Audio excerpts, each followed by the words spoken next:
Thank you for joining us. This is Nationwide. I'm Ruth Aguele. Remember, you can follow this news live on our website. It's nta.ng/live and all other of our social media handles displayed on the screen.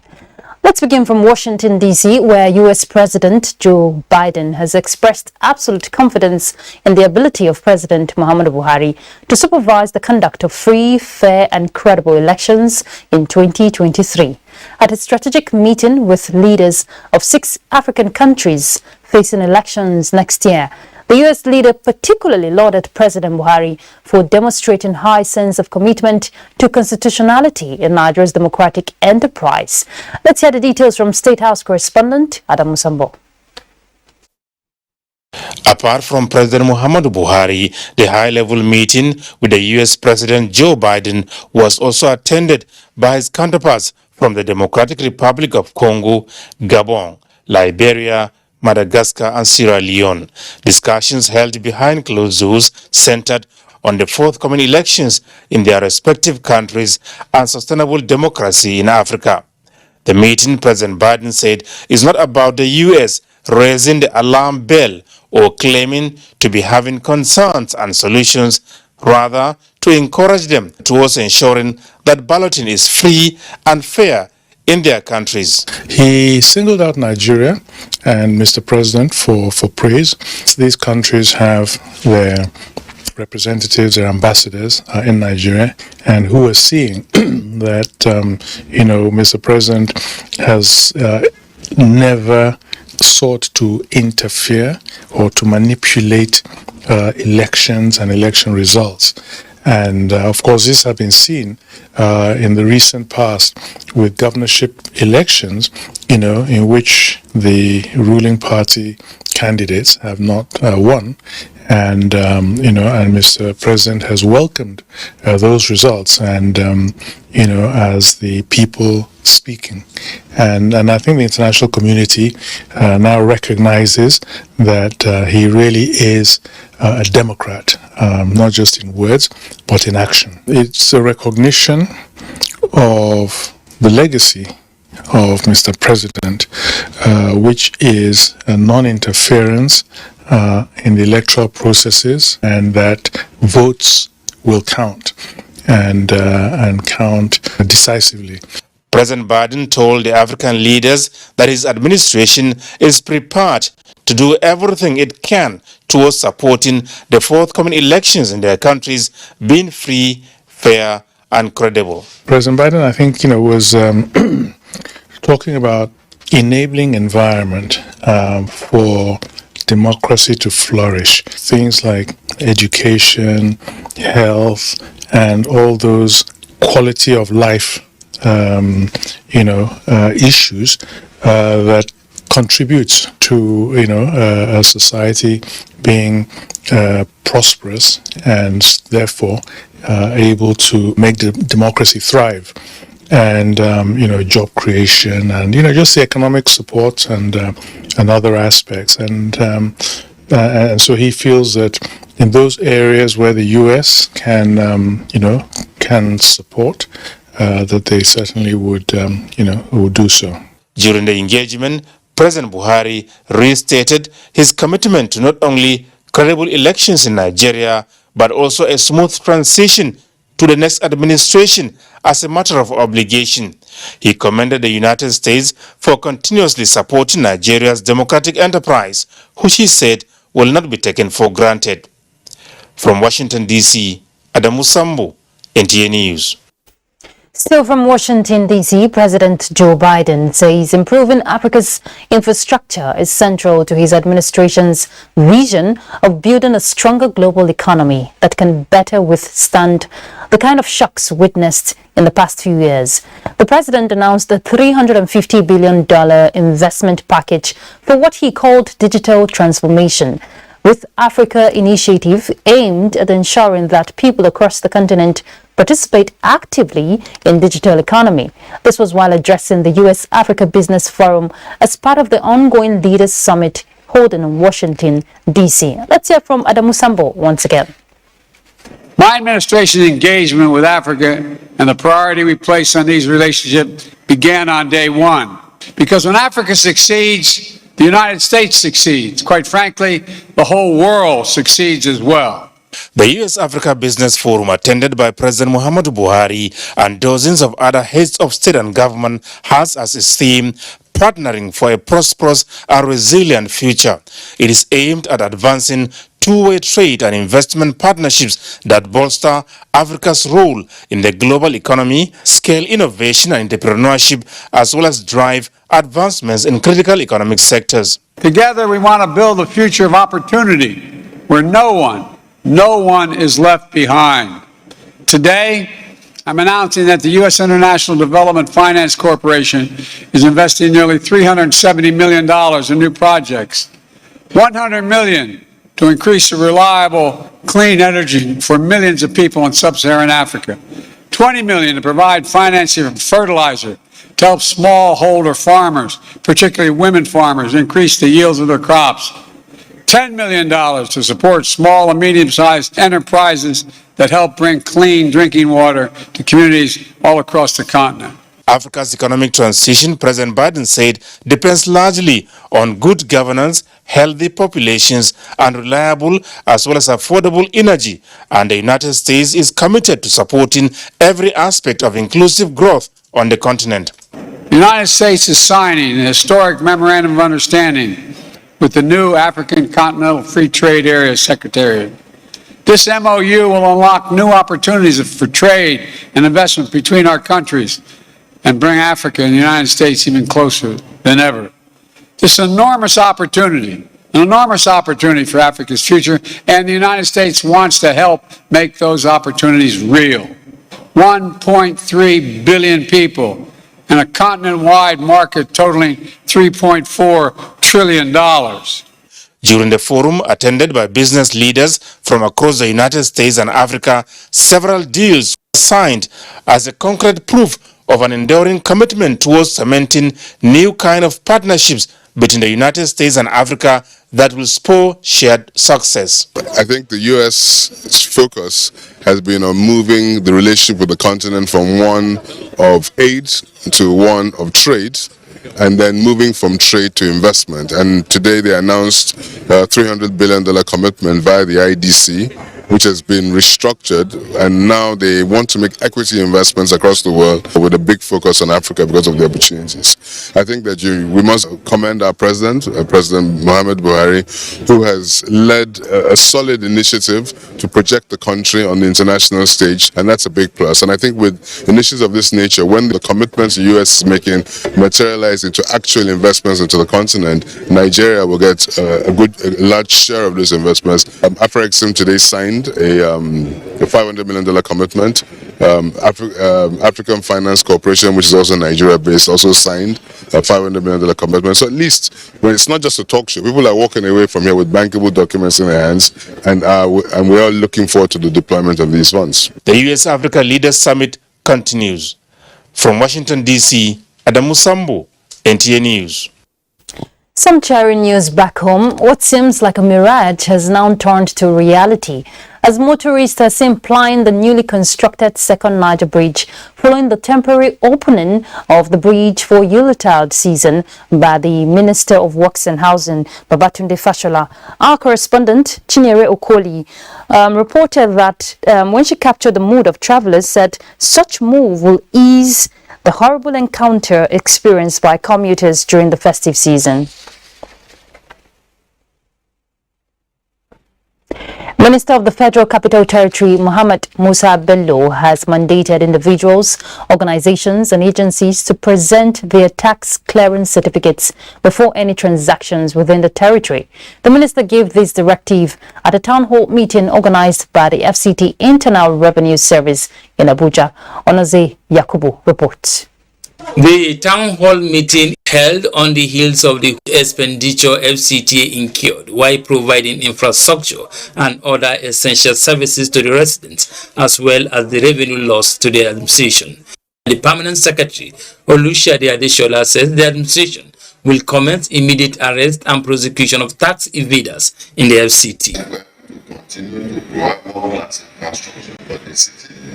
We need a greatly improved revenue base, which can only be attained by robust tax policy. We need to first build their confidence by doing 1, 2, 3 things for them. We need to start it. People go to national, people from national come here to collect big numbers. Why? Because we don't use tax here, we don't use CCC here. You come in, you get to big number. Executive Chairman of the FCT Internal Revenue Service, Haruna Abdullahi, reveals that the existing laws provide that the service has the power to demand and verify tax clearance certificates before any transactions, which the FCT SDs. The FCT is keen on giving taxpayer services, and in pursuit of encouraging voluntary compliance, the service has deployed a variety of measures to ease taxpayer services. The town hall meeting by the FCT IRS has as its theme demand and verification of tax clearance certificates. Onoze Yakubu, NTA News. Still on the economy, for Nigeria to achieve financial inclusion for economic growth and development in Naira, Central Bank of Nigeria Digital's currency policy should be adopted by Nigerians. Professor Theresa Ogbonma made the assertion during the 29th inaugural lecture series of Nasarawa State University KEFI, titled Achieving Financial Inclusion in Nigeria, What Role for the E-Naira? Let's hear the details from Blessing Damfulani. The inaugural lecturer, Professor Theresa Ogbonna Udemwa, an expert in banking and finance, opines that financial inclusion, which can easily be achieved through e-Naira, is vital for the Nigerian economy to achieve sustainable and equitable growth. By using most of the financial products, you will find that it becomes easy for money to circulate in the system. And so long as money is circulating in the system, it's helping in the production process. And if our production increases, you find automatically the rate of inflation will reduce. Scholars and guests expressed optimism that if properly applied, the provost will address challenges bedeviling financial inclusion in Nigeria. The introduction of CBN digital currency, the e-Naira, is consistent with the objective of attaining financial inclusion targets. In those days, you could go to the bank to withdraw small money. You will stay in the bank from morning to night before you could withdraw any little money. But today, it is no more so. You can stay in the comfort of your room and transfer money to somebody. It is hoped the economic policies of government will translate to economic prosperity in the country. From KEFI, Blessing Fulani, NTA News. Our first stop will be Lagos, where we join Adeola for some more reports.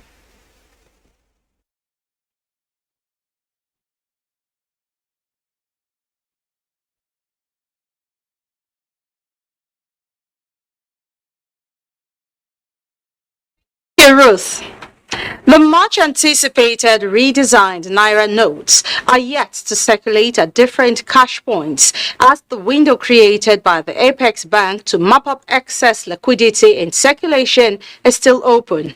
Abolade Salami reports that most automated teller machines and POS points are still dispensing the old Naira notes. The redesigned currency by the Central Bank of Nigeria, including 200, 500 and 1,000 Naira notes, becomes a legal tender effective Thursday, 15th December 2022. Many Nigerians had high hopes of coming in contact with the redesigned note through various payment channels, but that was not the case for Daniel Stephen, a POS operator. He shared his experience at the bank while trying to withdraw cash. Time when I go bank in the morning, go withdraw money, more than 200,000 Naira. The old money now they see there. I don't see no money there. The case wasn't different with Shion, who also operates POS. She expressed optimism that as days go by, the redesigned notes will be in circulation. I've not bring the money out. But are your customers asking for the new money? Yes. So what are you telling your customers? Coming soon. I've not seen all of the denominations. Only saw the 1,000 Naira notes yesterday. To further confirm the availability of the new notes, we visited some automated teller machines to carry out transaction, and the story wasn't different. The initiative of the redesigned note, which the Apex Bank described as a means that will help rein in inflation and ensure stability of the Naira, is seen as appropriate at this time. In Lagos, Abolade Salami, NTA News. And to other matters, ahead of a April 2023 date by the Lagos State government to commence construction of the proposed 4th Mainland Bridge, the federal government review panel on the project has certified the environmental and social impact assessment reports presented by the State Ministry of Works and Infrastructure. Minister of Environment Mohammed Abdullahi expressed satisfaction with the report at a stakeholders meeting with representatives of communities and project-affected persons in Lagos. Musa Toliat has the report. In line with 2030 Agenda on Sustainable Development Goals, the first step to appraise the environmental impact assessment carried out by the Lagos State Ministry of Works and Infrastructure was a 2-day visit to identified project sites by a review panel constituted by the Minister of Environment, Mohammed Abdullahi. Done with the 2-day on-the-spot assessment project sites for the construction of the proposed 37-kilometer 4th Mainland Bridge, the review panel met with stakeholders including project-affected persons in Lagos and Ogun states. Minister of Environment was represented. Is Ogun State going to pay compensation for people in Ogun State, or Lagos is going to take care of all the compensation? How long will it take? How many years?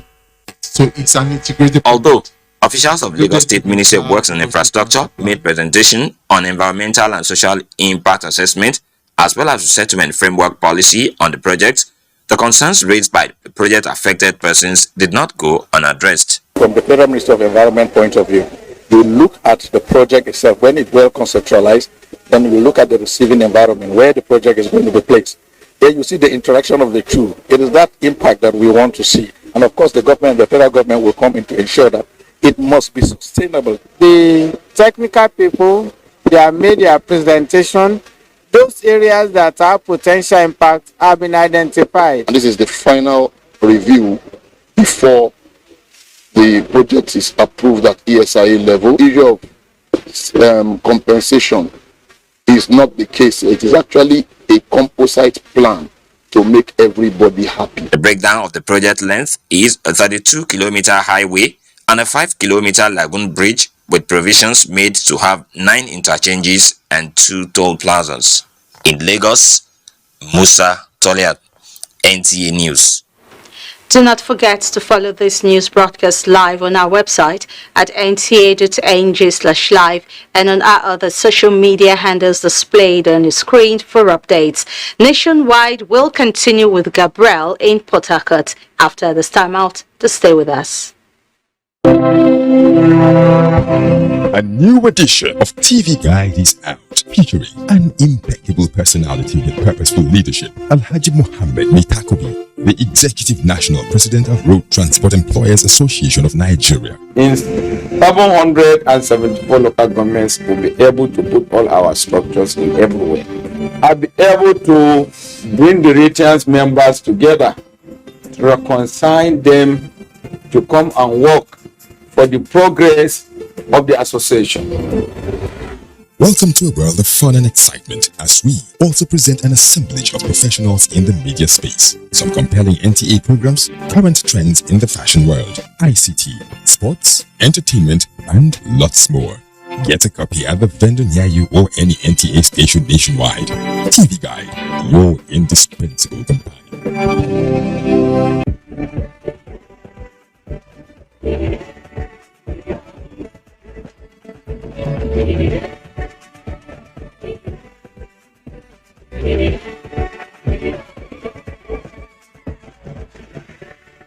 We gonna rise up, yes, we gonna rise up, we gonna rise up, yeah.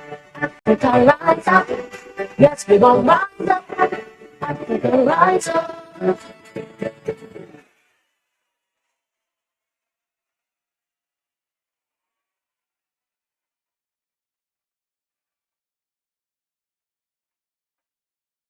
Of Nigerians to access Bony Island in River State by road is fast becoming a reality. About 56% of the entire project has been completed. Minister of Works and Housing Rajiv Fashola on inspection of the project says change of government will not affect the December 2023 completion date of the project. Robinson Duratede has the details of this report. This is the fourth time the Minister of Works and Housing, Raji Fashola, is inspecting the about 40% kilometers Bony Link Road in Rivers State. The difference this time is that the project is at about 56% completion, with 11 out of the 13 bridges completed. Through the federal government tax credit scheme, NLNG is funding the about 200 billion naira project. For the first time in human civilization, people can actually walk. In the history of mankind, you can walk on your way between Bodo to Bony, and it's almost done. So the first bridge, Alpha Bridge, finished. We built 9 small bridges in between. We are now at Bony Crossing. From the beginning of the project to change 32 plus 600, we have a flexible payment. Then 5.4 kilometers between 32 plus 600 to 38. Now you have a rigid payment, the one they call concrete pavement. The people are happy that apart from the cost of ferrying goods to Bony, the road will further open the economic potentials of the island and its environs. That is the entry of Atlantic Ocean into the southeast. So the ships and everything come through there. Now that we can go by road, it will save a lot of costs. This is the first time that the administration is coming to open up the way to our people who have been emasculated, shortchanged by successive Nigerian government. The 2 major bridges on this project are the Opobo Channel Bridge of about 1.2 kilometers and the Nanabiye Creek of about 786 meters. Work is about 80% completed on the substructure, while the superstructure is ongoing. From the Bony Link Road in River State, Robinson Daratede, NTA News. Deepening Nigerian democratic ideals, especially in areas of information management and electoral transparency, will the focus of our 2-day sensitization workshop for political parties, media practitioners, and civil society organizations in Port Harcourt, organized by the Economic Community for West African States, ECOWAS. It aims to enhance stakeholders' roles in participatory governance process in Nigeria. Joy Uzo reports.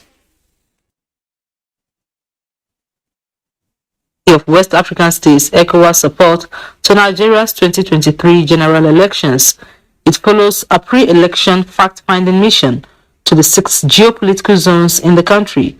And with the South-South being a very sensitive area, the need to implement findings gathered during the fact-finding mission from stakeholders becomes imperative.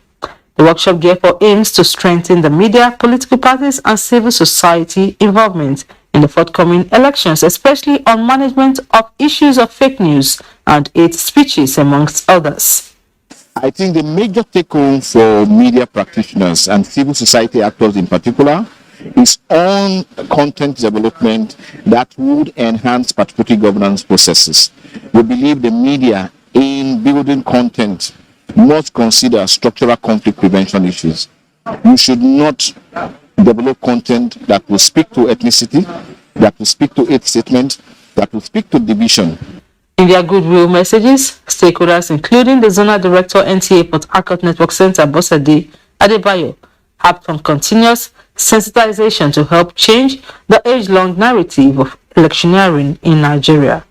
This is as the representative of the Independent National Electoral Commission, INEC, highlighted some provisions in the new Electoral Act that would be deployed to ensure a seamless process. It should not be left to INEC alone. Political parties, the media, everybody has a responsibility. And we're talking of inclusivity. We're trying to ensure that it needs to be enjoyed in River State to continue all the way to the elections. The Electoral Act of 2023 has made it possible for the election that is coming to be different from other elections because of the technology-driven actions that are imputed in the Electoral Act. We are going to be we are going to experience where accreditation is done by biomedical way. Then so many changes, the provision of assistive aids to people living with disability. Responsible citizen participatory journalism in the social media space, stakeholders noted, should also be done with utmost caution. In Port Harcourt, Joy Uzo, NTA News. And that's the size of a package from Port Harcourt. It's not back to Ruth. Thank you, Gabriel. A Kaduna-bound train Thursday morning has crushed a female driver to death at Kubwa axis in Abuja. The deceased, Selimota Idowu Suleiman, a staff of the Nigerian Television Authority, Channel 5 Abuja, was on her way to the office when she met her untimely death. Until her death, the late Selimota Idowu Suleiman was a principal accountant with the Finance Department. Meanwhile, the FCT police are investigating circumstances that led to the accident. Inspector General of Police Usman Alkali Baba has given clear directives to personnel of the force to deal decisively with perpetrators of political violence. He gave the directive at the end of the year meeting with strategic police officers in Abuja. Francis Fong reports. This is the last conference of strategic police officers for year 2022. I welcome you all to this conference. The meeting is convened by the IGP to evaluate performance in the outgoing year, dissect operational challenges in relation to policing mandates, review and perfect election security governance plans ahead of the 2023 general elections. I trust that you shall continue to march shoulder to shoulder with my leadership towards building on the gains we have recorded so far in our onslaught against criminal elements. While admitting that the outgoing year presented security challenges, the IGP notes that the force has successfully confronted the threats promptly and gallantly, took the battle to the doorsteps of the criminal elements. This is evidenced by the fact that between January and November 2022, we have successfully rescued 865 victims of kidnapping and arrested 383 kidnapping suspects. Similarly, a total of 923 armed robbery suspects, 335 murder suspects, and 473 suspected cultists were also apprehended. On the 2023 election security management operation, the IGP calls the strategic police officers to adopt an all-inclusive approach. The IGP reminds the officers that their performance before, during, and after the election remains critical to the success of the exercise, while charging them to remain firm, professional, apolitical, bearing in mind that they will be held accountable for infraction. Francis from NTA News. The FCT Police Command is strengthening capacity of officers in tackling cybercrime to meet up with the growing trend. Tessie Omeri reports that 21 participants of the training on cryptocurrency forensic investigation are from the Criminal Investigation Department of the Command.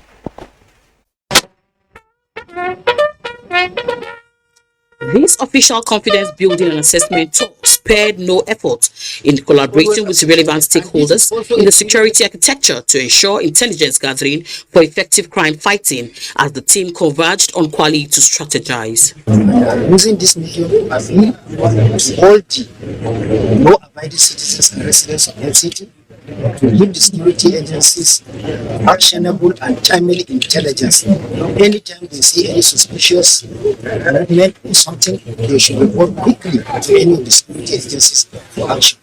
This latest move by the security team is coming ahead of the Yuletide season to intensify patrols towards ensuring a hitch-free celebration. The focus on rural areas by this second phase of G7 operation is crucial to crime fighting due to intensified war against kidnapping, destruction of bandit camps, and recovery of property from suspects arrested following painstaking investigation.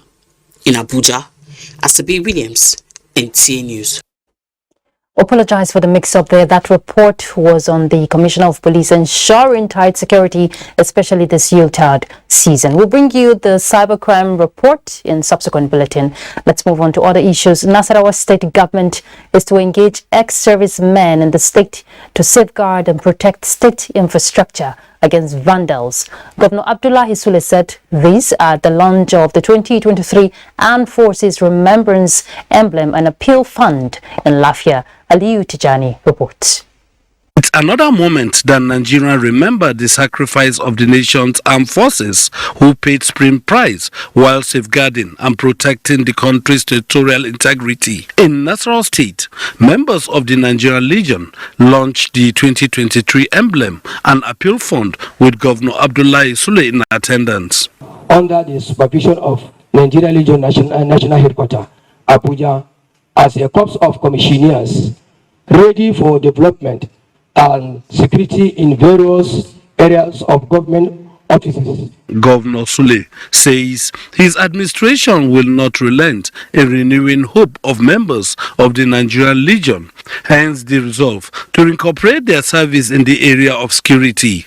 The emblem appeal launch avails us the opportunity to demonstrate our collective appreciation and gratitude for the sacrifices that they have made and continue to make for our welfare and well-being as a people. State Commissioner for Women Affairs and Social Development, Aisha Rufai Ibrahim, notes that the event is part of activities commemorating the annual Armed Forces Remembrance Day. In Lafia, Aliyu Tijani, NTA News.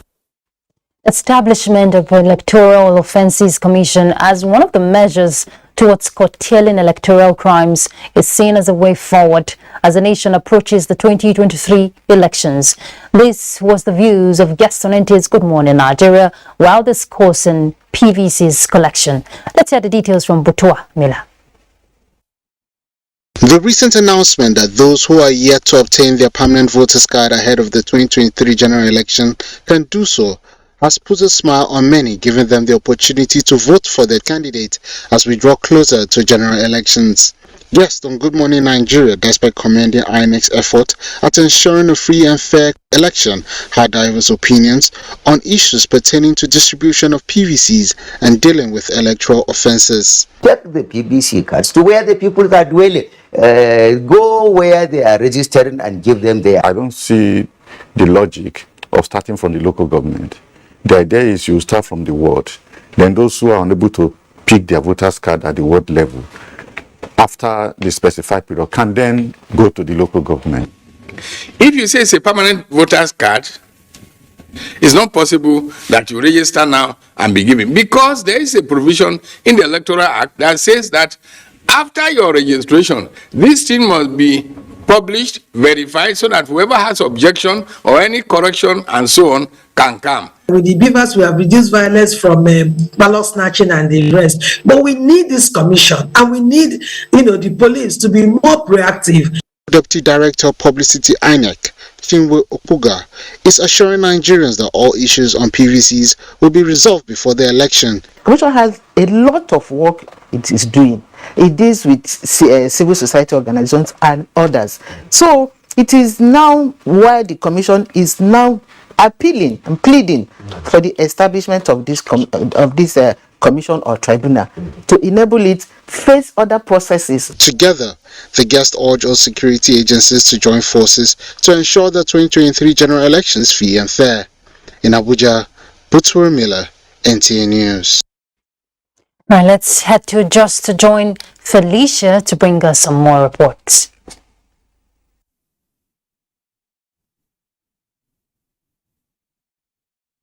News. Humanitarian Affairs, Disaster Management and Social Development, Sadia Omar Farouk says the federal government is paying more attention to the needs of the poor and vulnerable despite economic challenges to sustain its social inclusion agenda.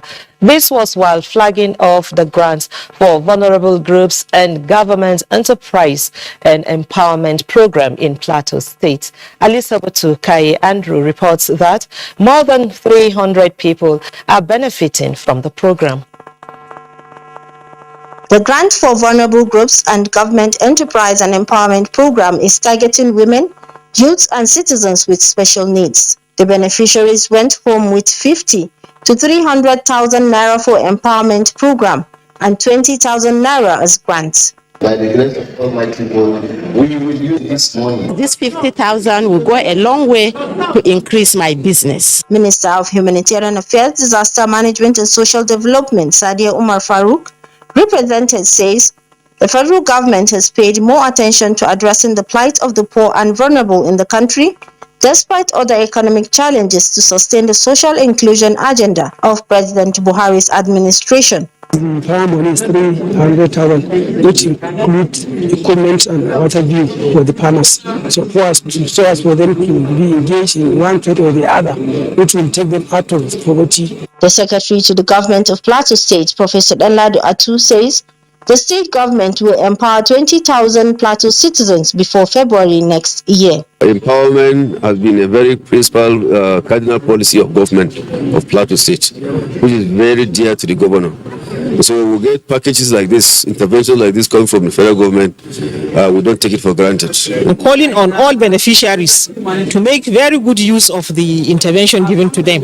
The Grants for Vulnerable Groups and Government Enterprise and Empowerment Program is being implemented in close partnership with the state government. In Jos, Alisa Batukai Andrew, NTA News. The Institute for Media and Society is training women journalists on digital and multimedia storytelling skills to enable them become solid participants in the coverage of electoral processes.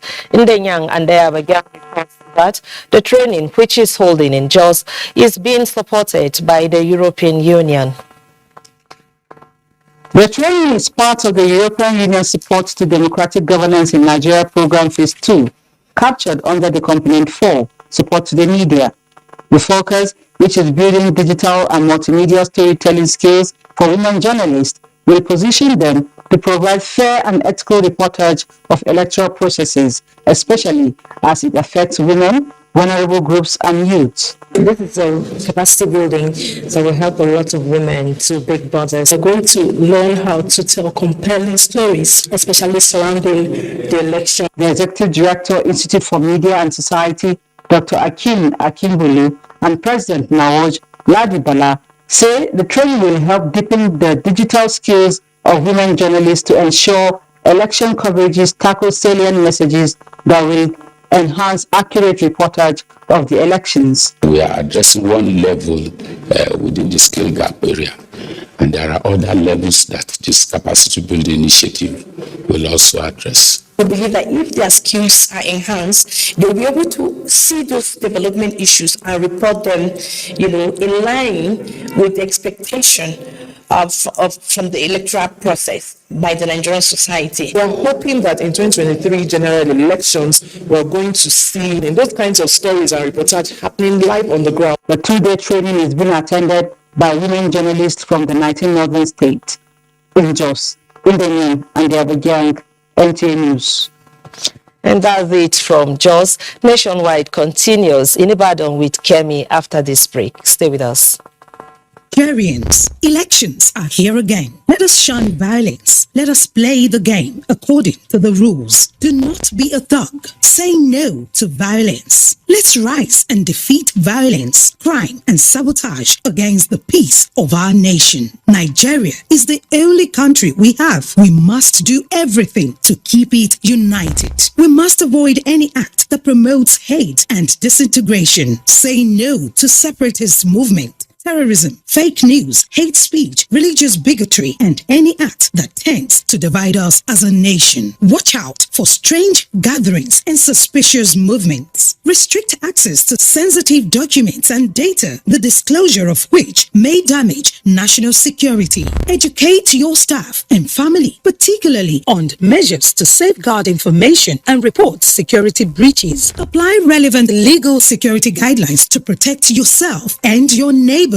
Due to misinformation and wrong choices, some idle persons resort to vices in their greed to get rich quick. They resort to kidnapping, killings for rituals, and other heinous crimes. Avoid wrong use of the social media. Before you broadcast that false message, think twice. Ask whether it will promote peace or violence. for safety at home. Still, be security conscious. Educate your household on safety tips. Report all suspicious movements and persons to the security agencies nearest to you. Be a good citizen. Be patriotic. To pass security information, please call 0813-222-2105, 0915-339-1309, 0908-837-3514, or send a mail to dssPR@dss.gov.ng. This message is from the Department of State Services, DSS.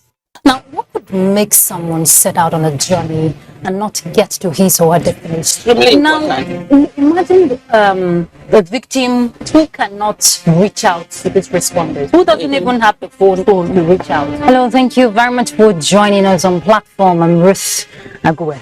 And the girl, especially if the girl is a minor, she's not yet 18 years. If she gets pregnant, realize that such girl is sent out of school and the boy is left in school. Just to pick the call. So how much sensitization is there, Paris? I don't agree. A lot of people are just deaf.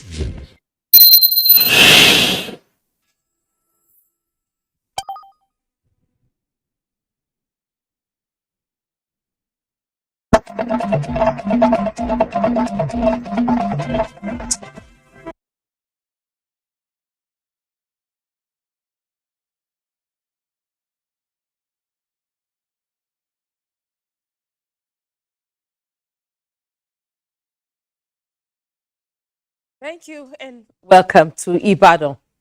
Political parties as critical structures for stability of democracy should canvass for votes on the basis of objective and realistic ideologies targeted towards socio-economic growth and development. This was the consensus of discussants at a roundtable in Ibadan on manifestos and issue-based political campaigns for Nigeria's 2023 general elections. Here is the report. The Nigerian Institute of Social and Economic Research, NISA, is setting an agenda for political players to ensure issue-based campaigns rather than heating up the polity with provocative rhetorics. A lot of them didn't really have meaningful manifestos. Where they had, they did not have how they wanted to deal with the problems that they identified. Following rigorous multi-sectoral analysis, panelists at the forum agreed that political parties must have a clear understanding of scope of the country's challenges to be able to offer realistic manifestos and good governance. We are looking at the steps that they hope to take in order to be able to address this issue in a manner that will be beneficial to Nigerian citizens. So they should think of activities, policies, and programs that they're going to put in place. So if you have a comprehensive manifesto, the populace can hold you responsible. Having reviewed available party and candidate manifestos, NISA has also developed a model to serve as working template for any political party. To halt gender-based violence, everyone must take responsibility. Ayomiku Ajibola reports that wife of Oyo State Governor Tamuno Minini Makinde said these are at a work to sensitize women against the acts. The road walk, which started from Oyo State House of Assembly, had in attendance selected women from the 33 local government areas of the state to commemorate 16 days of activism against sexual and gender-based violence, SGBV, in the state. The abusers are their relatives, are close friends, are people they cannot run away from. However, you can still confine in neighbors, people you can tell, people who can understand your pain to help you run away from such, problem. With different description on the need to halt assault so as to emphasize that women and girls matters to the society and need to be heard. The sensitization took the wife of the governor and other women groups to Akinyele Local Government Settlement Center, where about 150 hygiene kits and support materials were distributed to women and girls. Dignitaries, including traditional rulers and government functionaries in Oyo State, also showed their support to the campaign. In Ibadan, Ayomiku Ajibola, NTA News. And that's it from Ibadan. Over now to Ruth in Abuja for continuation of Nationwide. Thank you, Kemi. Speaker, Parliament of Ghana has advocated peer review of parliamentary activities in Africa in order to bridge existing gaps for effective legislations. He said this during his visit to the National Institute for Legislative and Democratic Studies. John Yako reports. The speaker, who had earlier visited the National Assembly Service Commission, was at the institute to appraise the working system of the National Assembly. Getting this opportunity of being the speaker, I thought it wise to at least utilize what the nation has invested in me by correcting some of these things I think were not normal and positioning the institution of parliament in a better state to be able to serve the country and the people. To help us and then remove Ghana and Nigeria and parliamentary and assembly matters forward in this century. The Director General of the Institute noted that every parliament in Africa needs a supportive institute like NEEDS to nurture the legislative and democratic structures of the country. How do we deliver in terms of lawmaking?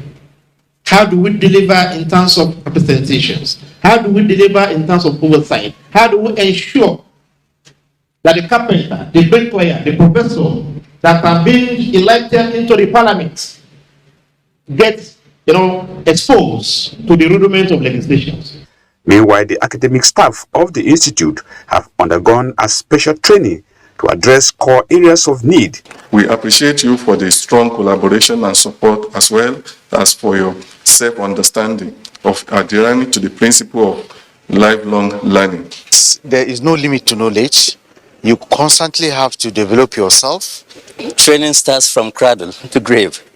In fact, it is training that makes a person who he is. The training is a third for researchers at NEEDS since 2019 and the fourth in the series. In Abuja, John Yaku, NTA News. The National Human Rights Commission has engaged stakeholders on audit report of human rights situation in the country with a view to identify gaps and challenges and take practical measures towards improving and promoting human rights related issues in Nigeria. Omenka Amarachuku reports that the event is to evaluate activities of the Commission in assisting the federal government actualize its goal of protecting human rights in Nigeria, as well as to liaise with international partners towards enhancing the promotion and protection of human rights in the country.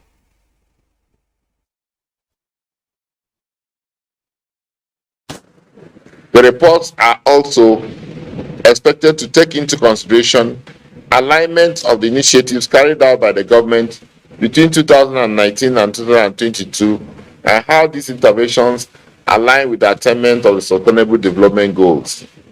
It provides an opportunity for all states to declare what actions they have taken to improve the human rights situations in their countries and to overcome challenges to the enjoyment of human rights. Stakeholders are expected to audit human rights situation in the last 4 years, as well as make recommendations for proper implementation. Stakeholders in Nigeria's university education system have been charged to use the experience from the recently concluded ASU industrial action to re-strategize in resolving all contending labor-related issues. The Vice-Chancellor of Federal University Birnin Kebbi, Professor Mohammed Zayan Umar, said this at a media chat in the university. Usman Abdullahi Shehu reports. Established in 2013, the Federal University Birnin Kebbi has remained a shining star among its peers, enjoying the leverage of multiple sites of study and the collection of numerous relevant courses. The new Vice-Chancellor, Professor Muhammad Zayan Umar, lauded the legacies of his predecessor, saying that he's building on their foundation. We run a university system that is orthodox, so to speak, but also with cognizance of the needs of our society. And that's why, since the inception of this university, we have been able to mount courses that are of great relevance to society. on the effect of the strike aftermath to the students. The Vice Chancellor said at his inception, a 3-man committee was set to assess the level of courses coverage, and it has since reported positively. In a similar vein, the representatives of the Council and Management of Sokoto State University and that of Shehu Shagari University of Education Sokoto felicitated with the Vice Chancellor on his recent appointment in a courtesy visit. Swan Abdullahi Shehu, NTA News. The Tertiary Education Fund is engaged in a robust initiative to produce entrepreneurs, support startups, as well as create a generation of innovators and wealth creators through research for national development. This was at the Fund's Alliance for Innovative Research, TEDFAIR, a collaboration between industries and academia in Abuja. Abdullahi Musa Suleja reports. TEDFAIR is a collaboration between the fund and Innovate Technology Hub, a firm championing the advancement of science and technology education in Nigeria. The program is designed to provide unique opportunity for the academics and researchers in the nation's tertiary institutions to transform their ideas into market-driven solutions, including the development and fabrication of prototypes along with venture creation. This initiative will indeed promote collaborations among ministries, departments, and agencies, as well as the private sectors in Nigeria. In recognition of the fact that entrenching science, technology, and innovation in everyday life is key to achieving the nation's development goals across all sectors of the economy. The emergence of the digital age that the bank sector and telecoms area has presented the world with no alternative than to adapt to the new realities. Consequently, nations and citizens are compelled to either develop or remain as single-class nations. How do we go forward? We should talk less and act more. This is part of the fund's various innovative initiatives to promote the institutionalization of research and development and ensure that research output from tertiary institutions to enhance national development. Abdullahi Musa Slija, NTA News. 7,000 youths have completed training from the Batch C Stream 2 of the N-Knowledge program under the N-Power scheme. This is part of continuous empowerment program by the Ministry of Humanitarian Affairs, Disaster Management and Social Development. In the past 3 months, these beneficiaries of the N-Knowledge program have been trained on repairs of computers and mobile phones, an initiative of the N-Power program under the federal government's National Social Investment Program to bridge the gap for standard skills in market relevance. One of the beneficiaries that we have trained in software is presently earning $100 every blessed week because he develops software. The N-Knowledge program is a non-graduate program for ICT-inclined youths, which covers N-Tech hardware, software, and N-Creative training. Starter packs and 30,000 Naira allowance were offered to the beneficiaries. We have improved the monitoring of these graduates, and as they go to the field, we have mobilized 3 different sets of mechanisms to monitor them in the field and make sure that they are still in training. Khadija Abdurrahman, an undergraduate in computer science, says she's ready to overcome stereotypes in achieving her dream. You can't see a female repairing a laptop or phone, but as for me, I put it at the back of my mind that I will do it. I'm super elated, very happy, very excited to be here today. And as one of the beneficiaries, I'm not taking this for granted at all. The beneficiaries are expected to go through another 6-month apprenticeship. The federal government of Nigeria has expressed deep sorrow following the passing of Ambassador Ademola Rasak Shariki, CON, in the early hours of Thursday, 15th December 2022 in Madrid, Spain, after a brief illness. Until his death, Ambassador Shariki was Nigeria's ambassador to the Kingdom of Spain with concurrent accreditation as permanent representative to the United Nations World Tourism Organization in Spain. He contributed immensely to strengthening of Nigeria's diplomatic relations with Spain. The late Ambassador Shariki was an astute politician and a seasoned administrator who served the country in several capacities. He was at various times minister in different federal ministries, including Ministry of Agriculture, Water Resources, Mines and Steel Development, Ministry of Defense, Ministry of Interior, among other top positions he held in both the public and private sectors. The federal government commiserates with the family of the late ambassador and prays that God grants him the fortitude to bear the irreparable loss. Also, PDP presidential candidate Atiku Abubakar has expressed deepest condolences over the loss of Nigeria's ambassador to the Kingdom of Spain, Ademola Rasak Shariki.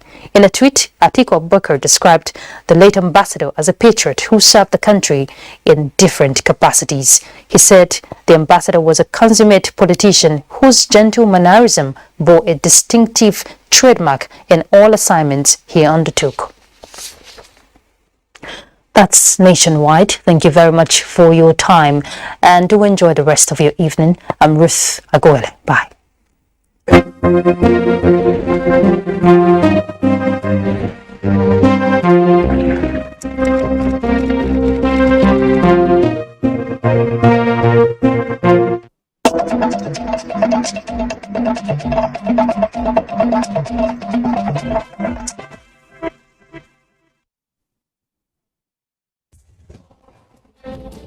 From dusk to dawn,